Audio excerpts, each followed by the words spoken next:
does sometimes, you know.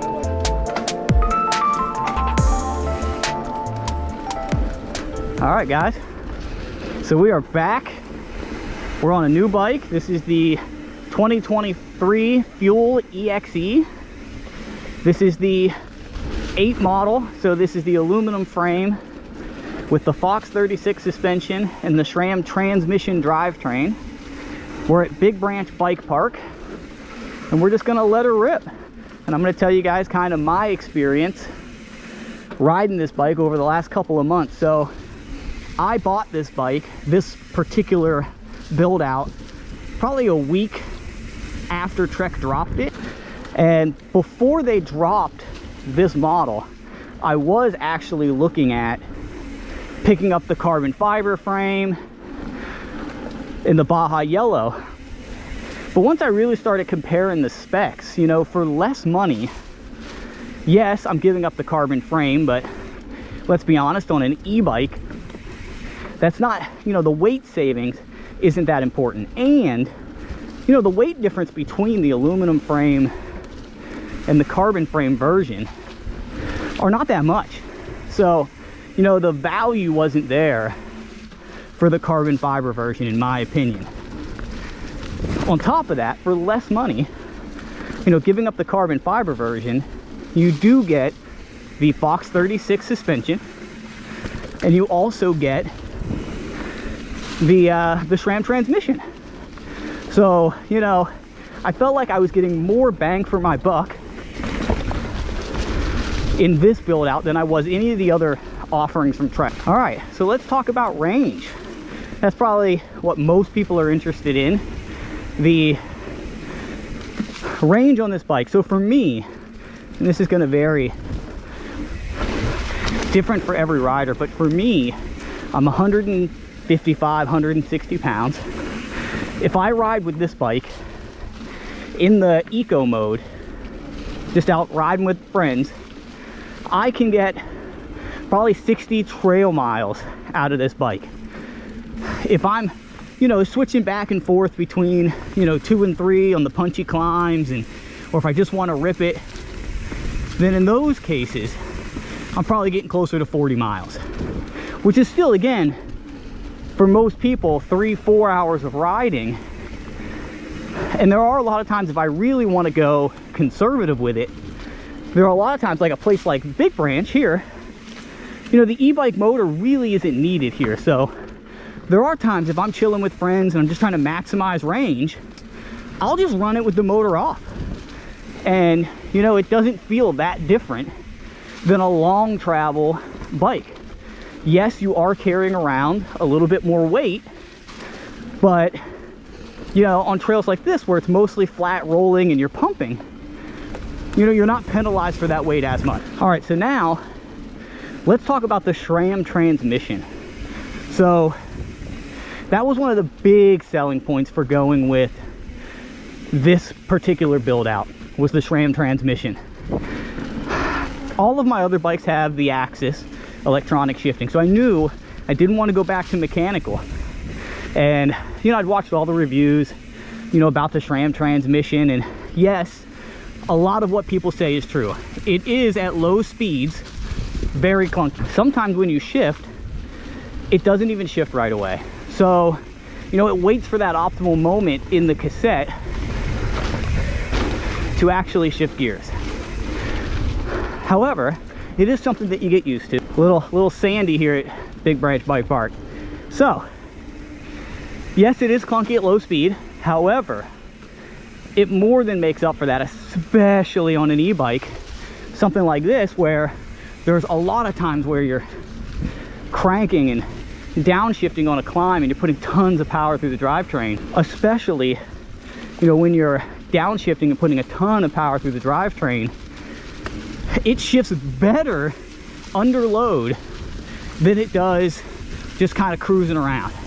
You know, they really do want you to wait and shift under load. You know, that's just, this isn't a video about the transmission, but, you know, it is one of the selling points for this build out. So, you know, overall, I've probably got 500 plus miles on the EXE since I picked it up. And I mean, phenomenal bike. It is, in my opinion, everything I'm looking for in an e-bike. 140 mil travel front, 150, 160 mil travel rear. You can run it mullet setup if you want. It's not heavy. The motor isn't there to act like a dirt bike. The motor is really just, you know, 50 pounds of torque, and that motor is really just there to assist you in, you know, in features like here at Big Branch, where there's a 90-degree hairpin, and you want to get the bike back up to speed and rip it again really quickly. You know, you can tune the motor so that when you come out of a, you know, that power delivery, how do you want that delivered is something you can actually tune on this bike via the Trek app. And I have it set up on mine where it doesn't actually provide much torque on the climb. I have it providing the majority of the power at the low end speed. So what I mean by that is I come out of a turn like this, bam, now I want to, you know, I want to get 3 or 4 cranks in, and now I want to be right back up to where I was. You know, I want to be flying again. So, I mean, that's really awesome that you can set a hill. Here's a beautiful flowy section. And then you come up over this, you gotta get on the brakes hard. Ooh, again for that sharp turn. Big Branch has a lot of these tight hairpins, which again is why the motor settings that I have now are amazing for that 1, 2, 3, and now I'm pretty much back up to speed. I didn't have to downshift, I didn't have to do any of that. And now I'm just flowing again. And you know, I find with the, you know, with this bike and the motor setup and the transmission, and I find that I don't actually shift that often. And I can just, with the low end torque, I can get right back up to that speed and I can just cruise.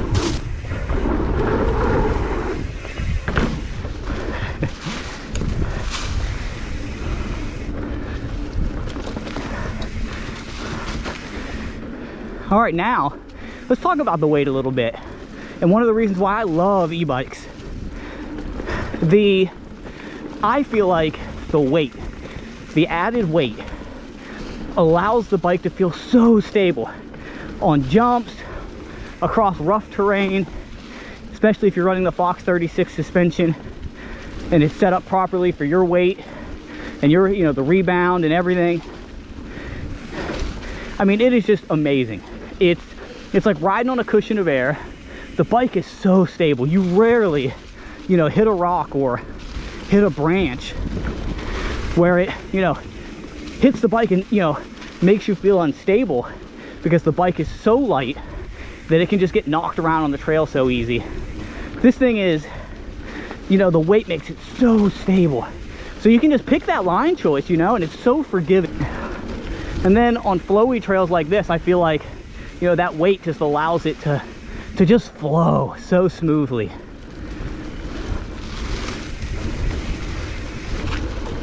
So now, you know, we'll wrap up just talking about, you know, what other options do you have out there, you know? So obviously, you know, there's the Specialized, you know, SL Turbo Levo. There's, you know, Canyon's offering. There's, you know, half dozen e-bikes out there, right?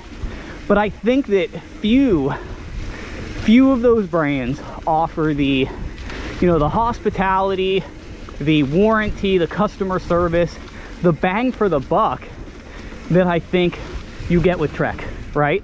Especially if you've got a local Trek dealer near you or Trek retailer. The support for Trek is second to none, right? I mean, ask anyone who owns a Trek. They'll tell you that the support is just amazing. Any issue, Trek will warranty it, no questions asked. I mean, they really do just whatever is right for the customer. And for me, you know, I've heard such horror stories of the Turbo Levo and, you know, issues with the Shimano and the Bosch motors. And, you know, so again, for me, that TQ motor, the fact that it's quiet and it's stealthy, and, you know, a lot of times when I'm at places like this, most people see this bike and don't even know it's an e-bike, and I love that, right? Where we live, we have a lot of places where they don't allow e-bikes, which is absolutely ridiculous, you know, just because they don't want to educate themselves on, you know, the different regulations and type of e-bikes, and, you know, why people choose to ride a bike like this, or a Turbo Levo, or the Canyon, right? But I can take this, I've taken this to places just like that, and, you know, people don't even know it's an e-bike.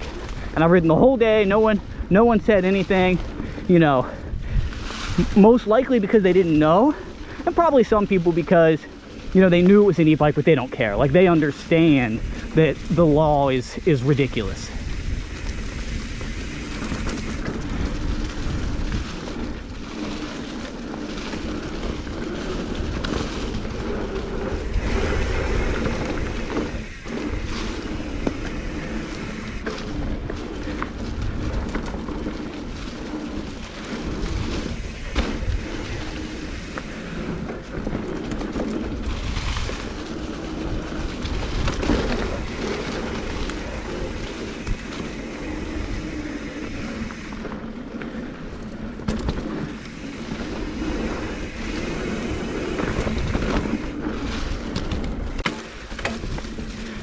So there it is, guys.